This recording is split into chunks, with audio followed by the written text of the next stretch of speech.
저는 구미에 사는 두 아들의 엄마예요. 큰애는 현재 고등학교 3학년이고 막내가 고등학교 1학년인데요. 우리 막내가 학교에 가기를 정말 싫어합니다. 그렇다고 막내는 불량 학생도 아니고 공부를 못하는 것도 아니랍니다. 현재 우리 아들의 수준은 수학은 상위 5% 안에 들고 나머지는 20% 정도에 드는데요. 본인은 왜 학교에 가야 되는지 모르겠다고 하네요. 아이의 생각은 학교 선생님보다 학원 선생님이 더 잘 가르치고 질문을 해도 더 자세히 가르쳐 주는데요. 학교는 선생님이 제대로 가르쳐 주시질 않는다고 얘기하네요. 한 번은 아들이 학교에서 수학 공식에 대해 질문을 했더니 설명하는 수학 공식이 맞고 아들의 공식은 틀렸다고 하셨나 봅니다. 그게 아들에게는 자기를 무시하는 것처럼 느껴졌나 보더라고요. 그때 아들은 크게 상처를 받았다고 합니다.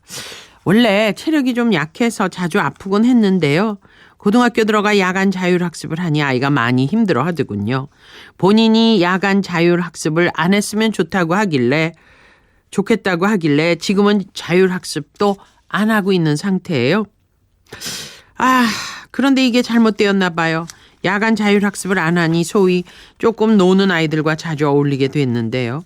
그 친구들과 어울리면서 학교에 대해 더 안 좋은 방향 쪽으로 생각을 하는 것 같더니 지금은 검정고시를 보면 안 되겠냐고 떼를 씁니다. 요즘엔 거짓말도 종종 하고 며칠 전에는 학원에 일찍 가서 공부한다고 나가더니만 친구들과 놀다가 저한테 들켰답니다. 그 친구들과 어울려 주로 하는 이야기가 검정고시에 대한 이야기 같아요. 여태까지 한 번도 아들이 속 썩인 적 없이 잘 자라줬는데 아들이 지금은 좀 흔들리고 있는 듯합니다. 이런 식으로 계속 가면 아이가 학교를 제대로 마칠 수 있을까 걱정이 많이 된답니다. 공교육과 사교육의 차이를 저희 아이가 어떻게 하면 좋은 쪽으로 생각을 할 수 있을까요? 어떻게 하면 학교에 대한 좋은 이미지를 넣어줄 수 있을까요? 부탁드립니다. 참 학부모로서 어려운 일입니다. 아이가 그런 자기 의견을 제시했을 때 네. 그래 네 맘대로 해라. 아이가 성향대로 밀어줄 것인가 아니면 일시적이기 때문에 부모 입장에서 약간 좀 반강제 좀 강제성을 띄워서 그래도 일시적이기 때문에 부모가 원하는 쪽으로 많은 학생들이 가는 쪽으로 좀 끌어줄 것인가가 참 어려운 문제인데 어떻게 생각하고 계세요?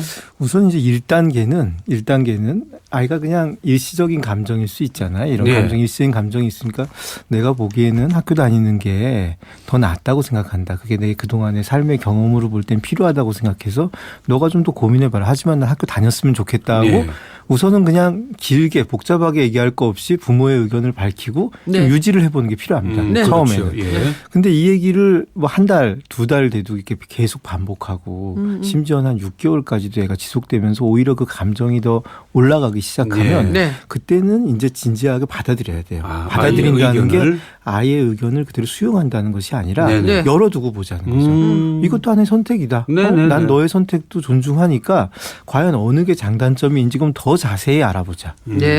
애들은 이제 부모가 반대하고 자기는 원하니까 자기가 원하는 거에 좋은 쪽만 보고 그다음에 이제 자기가 원하지 않는 쪽에 나쁜 것만 이렇게 보게 되거든요.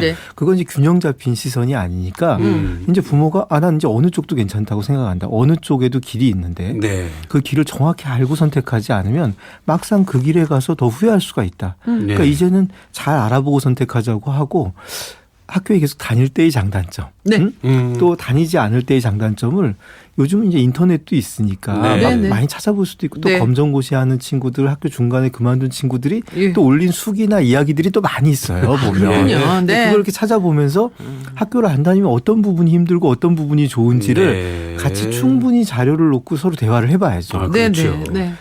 대화를 하면 많은 아이들이 부모가 그걸 선택할 수도 있다고 무조건 반대하는 게 아니라 정말로 그게 네가 맞다고 생각하면 선택할 수 있다고 하면 제가 볼 때 그냥 다닌다고 하는 친구들이 많습니다. 그럴 거예요. 왜냐하면 자기도 새로운 선택은 불안하거든요. 그전에는 무조건 좋은 쪽으로만 생각했는데 막상 학교를 다니지 않으면 소속감이 없으면서 나만 동떨어진 것 같고 소외감을 느끼고 자기 조절이 잘 안 되면서 불안해지고 너를 왜 계속 학교를 다니게 했냐면 거기서 사회생활의 시초를 배우는 거죠. 규칙도 배우고 어른들은 어떤 사람들인지 배우고 친구 관계도 배우고 거기서 있는 다양한 활동들을 하면 하면서 너가 인간관계도 만들어가고 문제 해결 능력도 높여가는 게 학교의 역할이니까 안 다니면은 그런 부분에서 너가 힘든 부분이 생길 수 있다는 거는 그렇죠. 설명을 해줘야죠.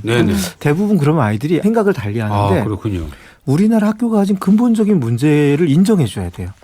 첫 번째는 뭐냐면 고등학생쯤 되면 애들이 자율적인 권리를 갖고 싶어 하거든요. 내가 선택할 수 있는 부분을 좀 만들고 싶고 나만의 개성을 좀 인정받고 싶은데 그런 게 좀 우리나라 학교에서는 너무 그렇지. 인정하지 않죠. 그러다 보니까 조금 자기는 좀 다른 점이 있다고 생각하면 왜 이런 걸 인정 못 받지 하면 화가 나니까 홧김에 좀 그만두고 싶은 마음이 더 생기는 거죠. 조금 자율적으로 인정해주면 좀 나은데 그게 좀 인정되지 않는 거. 두 번째는 학교라는 게 공부만 배우는 곳이 아니라고 말을 우리가 하는데 공부밖에 안 가르쳐요. 맞아요. 이게 큰 문제입니다. 맞습니다. 학교가 선후배 관계도 있고 동아리 활동도 하고 그 안에서 이렇게 선생님들과도 다른 교류를 맺으면서 여러 가지가 있어야 되는데 그런 활동이 없고 정작 진짜 학교에서 공부만 가르치는 것처럼 돼버리는 거예요. 그러다 보니까 학교가 공부만 배우는 곳이 아니라고 하면 그럼 뭘 배우는데 할 말이 없는 거예요. 애들이 아마 긍정을 못 할 거예요. 일본에 가면 부츠카라고 해가지고 클럽 활동은 굉장히 활발해요. 그러면서 고등학교 기간 내내 그 클럽 활동을 하고 그 안에서 서로 교류하고 선후배 관계를 맺고 거기서 활동을 통해서 사회 경험의 시초를 쌓는 거거든요.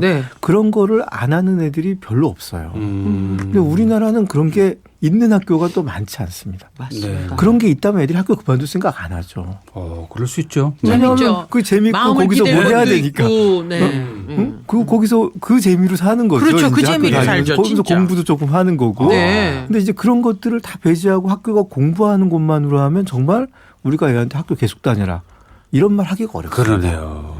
뭐 주변에 그만두고 그 검정고시 본 그 주변의 아이들도 많은데 성공적인 아이들도 물론 있습니다. 있는데 그렇지 않고서는 오히려 자기가 자유를 갖게 되면 거기에 대한 책임을 더 많이 져야 돼요. 그렇죠. 불안이 높아지면서 불안해가지고 자기가 굉장히 힘들어하는 경우가 많아요. 그래서 그런 것 때문에 힘들었다는 글들을 많이 보면은 약간 생각이 달라지는 경우도 있는데 근데 학교 다니는 거에 무의미함은 말해줘야 돼요.